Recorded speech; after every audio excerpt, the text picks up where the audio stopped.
अस्सलाम वालेकुम बच्चा लोग, hope so you all are fine, you are doing well, doing something बगैर प्रोडक्टिव एंड पॉजिटिव। उम्मीद रखता हूँ आप खैर आफियत भी है और अपनी जिंदगी में कुछ अच्छा बड़ा बेहतर प्रोडक्टिव पॉजिटिव कर रहे हैं। आज हम एक अजीबो गरीब सा नाम पढ़ने वाले हैं। मेरे ख्याल में इस टॉपिक के ना 2 लेक्चर होने चाहिए।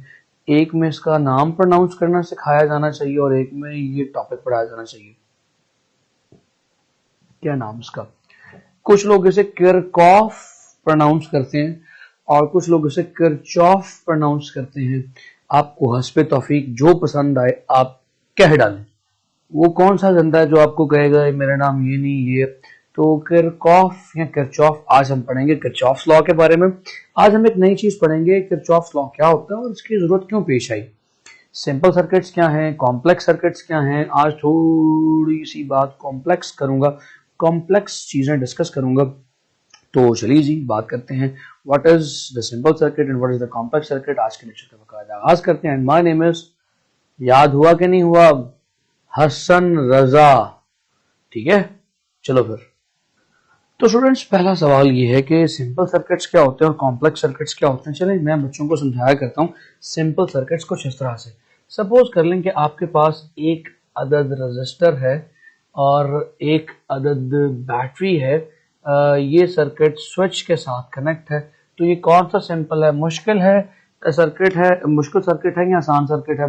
तो आप कहेंगे सर ये बड़ा सिंपल सा सर्किट है। आपके मुंह से खुद ही निकल जाएगा सर ये तो बड़ा सिंपल सा सर्किट है। एक रेजिस्टर है, एक वोल्टेज है। जब करंट यहाँ से निकलेगा और यहाँ पे वापस आएगा, अगर स्विच ऑन हो तो आप V is equal to IR लगा के किसी भी अननोन चीज को फाइंड आउट कर सकते हैं। तो आप ही ने मुझे सारी बात बता दी कि सर ये एक सिंपल सर्किट है, इसमें एक रेजिस्टर है, एक ही बैटरी है और V is equal to IR यानी ओम्स लॉ अप्लाई हो सकता है। तो भाईजान एक ऐसा सर्किट जिसमें चीजें सिंपल हो, दिखाई दे रही हो कि इसमें चीजें सीरीज में कनेक्टेड हैं या पैरेलल में कनेक्टेड हैं, पता चल रहा हो कि सीरीज है या पैरेलल है और V is equal to IR apply हो सकता है। मैं सीरीज सिंपल सर्किट की 2 एग्जांपल्स और देता हूं। अगर आप देखें तो ये एक सर्किट है जिसमें एक से ज्यादा रेजिस्टेंसेस कनेक्टेड है और अगर इस बैटरी को देखें तो इसमें बैटरीज भी एक से ज्यादा कनेक्टेड है। और यहाँ पे अगर आप गौर फरमाएं तो आपको नजर आ रहा है कि दोनों रेजिस्टेंसेस सीरीज में कनेक्टेड है और बैटरीज भी 2 हैं यहाँ पे। तो ये सिंपल है कि ये कॉम्प्लेक्स है, ये भी सिंपल सर्किट है। सिंपल सर्किट एक और ड्रॉ करते हैं। चलो भाई, एक सर्किट कुछ ऐसा है, इसके बारे में क्या ख्याल है? चलिए इधर भी एक बैटरी लगा दी, स्विच लगा दिया। इसके बारे में क्या ख्याल है? ये भी एक सिंपल सर्किट है। आपको देख के लग रहा है, नजर आ रहा है कि करंट कुछ इधर जाएगा और कुछ इधर जाएगा, ये पैरेलल कॉम्बिनेशन में कनेक्टेड है। ये भी एक सिंपल सर्किट की एग्जांपल है, यानी ऐसा सर्किट जिसे देखकर आप जज कर सकते हैं, बता सकते हैं भाई ये एक सर्किट एक सिंपल सर्किट है, नजर आ रहा है चीजें सीरीज में कनेक्टेड है या पैरेलल में कनेक्टेड है। तो ये तमाम सिंपल सर्किट्स की एग्जांपल है। इन तमाम सिंपल सर्किट्स में V is equal to IR के जरिए से आप तमाम वेरिएबल्स को सॉल्व कर सकते हैं, फाइंड आउट कर सकते हैं। हाँ, कॉम्प्लेक्स सर्किट्स क्या होते हैं? एक सर्किट आपके सामने ड्रॉ करता हूं। देखो भाई ये क्या है, अजीबो गरीब स्पेसशिप, स्पेसशिप नुमा सर्किट। ओहो, जहाज की जहाज बनाई जा रहे हो राजा जी। वो छड़ दो मैनू, आज परा परा हो जाओ, मैं सर्किट बना देना गा। ये देखो भाई पूरी स्पेसशिप तैयार की आपके भाई ने। बस स्पेसशिप थोड़ी छोटी होगी, टांगे छोटी होगी इसकी। ये बैटरी टंटना, ये एक सर्किट। अब आप इस सर्किट को देखकर बता सकते हो कि इसमें कौन सी रेजिस्टेंस कौन सी दूसरी के साथ सीरीज में या पैरेलल में कनेक्टेड है। कोई कॉम्बिनेशन निकाल सकते हो भाई, सीरीज है कि पैरेलल है। इसमें देख के आप जज नहीं कर सकते कि यार ये इसके साथ सीरीज है, नहीं बीच में पैरेलल भी है, ये इसके साथ सीरीज में नहीं, एक ब्रांच उधर भी निकल रही है। तो इस सर्किट को देख के कुछ भी जज नहीं किया जा सकता कि यहाँ पे सीरीज क्या और पैरेलल क्या है। तो this is a complex circuit.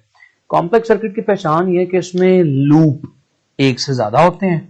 देखो भाई, एक चक्कर तो ये है करंट का, एक चक्कर ये है करंट का। आंखें बन गई, गुड्डा बन गया। हमारे बचपन में पतंगे हुआ करती थी ऐसी, लो कितना फजूल लग रहा है। चलो छोड़ो, खैर एक सर्किट में करंट यहां से ऐसे भी फ्लो कर सकता है, तो कितने ज्यादा लूप्स हो गए ना। एक लूप ये है, एक लूप ये है सर्किट का, और एक नीचे वाला है, और एक पूरे का पूरा है। कितने ज्यादा लूप्स हो गए।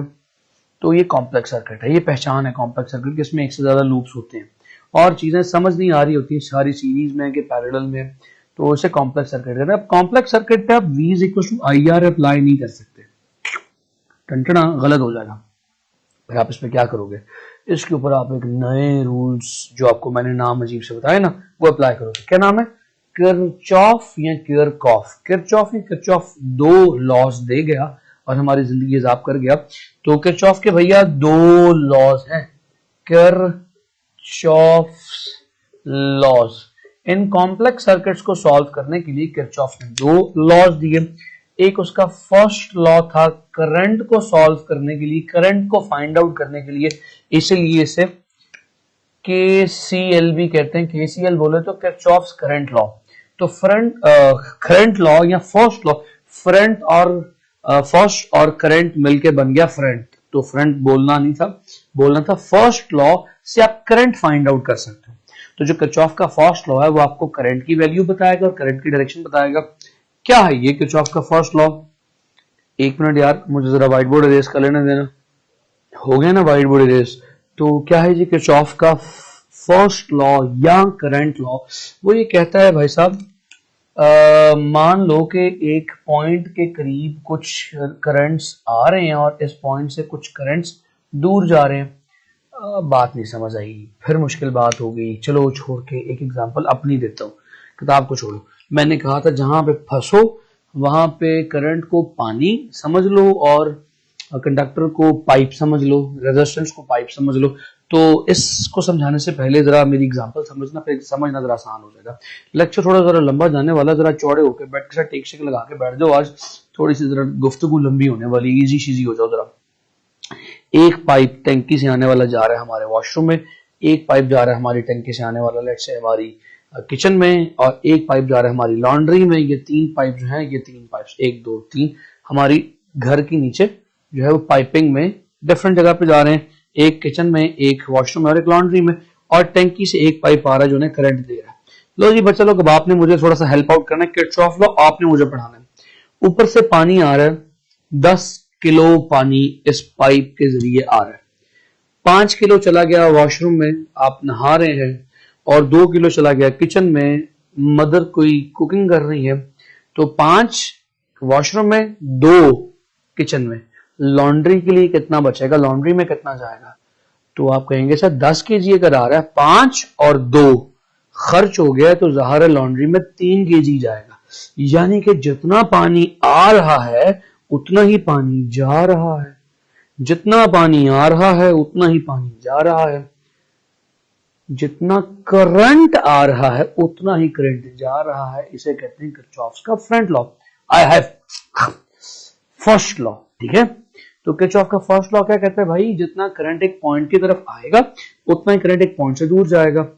जैसे पानी का mass can neither be created nor be destroyed, इसी तरह करंट यानी charge can neither be created nor be destroyed. ऐसा नहीं होगा अगर पीछे से 10 कूलम चार्ज आ रहा है, चार्ज का आना मतलब करंट, तो 12 कूलम चला जाए, 2 कूलम पल्ले से पैदा हो गया, ऐसा नहीं हो सकता। और ऐसा भी नहीं हो सकता कि 10 कूलम 12 तो आगे 6 कूलम जाए, 4 कूलम ये पाइप ही खा जाए, ऐसा भी नहीं हो सकता। So charge can neither be created nor be destroyed. तो अक्सर ये पूछा जाता है कि ये फर्स्ट लॉ जो है इसका प्रिंसिपल क्या है, इसका असूल क्या है। तो आपके भाई ने आपको इसका प्रिंसिपल समझा दिया। What is the principle of it, the principle is law of conservation of charge, इसका असूल है। और क्या इसमें सीखा क्या आपने, आपने कहा कि भाई जितना करंट एक पॉइंट की तरफ फ्लो करके आएगा उतना ही करंट एक पॉइंट से दूर फ्लो करके जाएगा। आएगा आएगा करंट आएगा। अबे यार तुम कहाँ निकल जाते हो, इधर उधर ना जाया करो बस। तो भाई ये देखो, यहां से करंट लेट से आ रहा है I1, यहां से करंट आ रहा है I2, दो करंट्स आ रहे हैं और दो ही करंट जा रहे हैं I3 एंड I4। तो भाई जितना करंट आ रहा है उतना ही करंट जा रहा है। इसका मतलब क्या हुआ कि I1 प्लस I2 आने वाला करंट इज इक्वल टू जाने वाला करंट I3 प्लस I4। ये इसकी इक्वेशन बन गई। दैट्स इट, टंटना। तो ये आपका किरचॉफ का फर्स्ट लॉ हो गया। मैं फिर फ्रंट बोलने लगा था, ठीक है भाई। तो चलो यार इसके बाद आगे चलते हैं। Let's talk about the second law. Second law है वोल्टेज के लिए, इसे कहते हैं किरचॉफ वोल्टेज लॉ या केवीएल। केवीएल में हम ये देखेंगे, किरचॉफ वोल्टेज लॉ में हम देखेंगे कि कितनी जगह पे चार्ज एनर्जी खर्च कर रहा है और कितनी जगह से उसे एनर्जी मिल रही है। तो ये जो सेकंड लॉ है ना, ये law of conservation of energy पे बेस करता है। हम इसमें देखेंगे कि एक चार्ज ने कितनी एनर्जी हासिल की, हासिल कहां से करता था, याद आया याद, ईएमएफ से। और खर्च कहां पे करता था, पोटेंशियल डिफरेंस यानी रेजिस्टर में।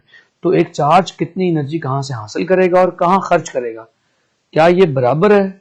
अगर तो ये बराबर हुई, जो होती है, तो law of conservation of energy इस पर सेट बैठते हैं। तो याद रखिएगा, ये जो सेकंड लॉ है इसका प्रिंसिपल क्या है, ये भी आपके भाई ने आपको बता दिया। The principle of second law of Kirchhoff and Kirchhoff's voltage law is law of conservation of energy. ये law of conservation of energy के मुताबिक है। कैसे मुताबिक है, चलें देख भी लेते हैं। चले एक सर्किट ड्रॉ करते हैं। एक अजीब सा जुमला बोलने लगा, एक सिंपल सा कॉम्प्लेक्स सर्किट है। ये नहीं, अब आपको पहली दफा सिखाना ना, तो मैंने क्योंकि डराना नहीं है, किताब ने भी इसीलिए ये सर्किट ड्रॉ किया हुआ ताकि आप पहली बार ही घबरा ना जाए। तो सबसे पहले तो आपने घबराना नहीं है, ठीक है। और चलिए ये सर्किट को देखते हैं। एक सिंपल सा कॉम्प्लेक्स सर्किट है, यानी सबसे आसान वाला कॉम्प्लेक्स सर्किट है। तो इसमें है क्या भाई, इसमें हमारे पास इधर एक रेजिस्टेंस है और इधर एक बैटरी है। ये बैटरी का पॉजिटिव, ये बैटरी का नेगेटिव, और यहां पर फिर से एक रजिस्टर लगा देते हैं। नहीं, ऐसे करते हैं, किताब वाली डायग्राम यूज करते हैं, हम घबरा ना जाए ना। हम कह चुके हैं कि आपने घबराना नहीं। तो यहाँ पे एक बैटरी लगाते हैं, पहले एक बैटरी यहाँ पे जोड़ दी और एक रेजिस्टेंस यहाँ पे जोड़ दी। तो चलो भाई अब सर्किट को देखते हैं, सर्किट आपसे क्या कह रहा है भाई। एक तो इस सर्किट में E1 EMF है और एक E2 EMF है, R1 रेजिस्टेंस है और R2 रेजिस्टेंस है।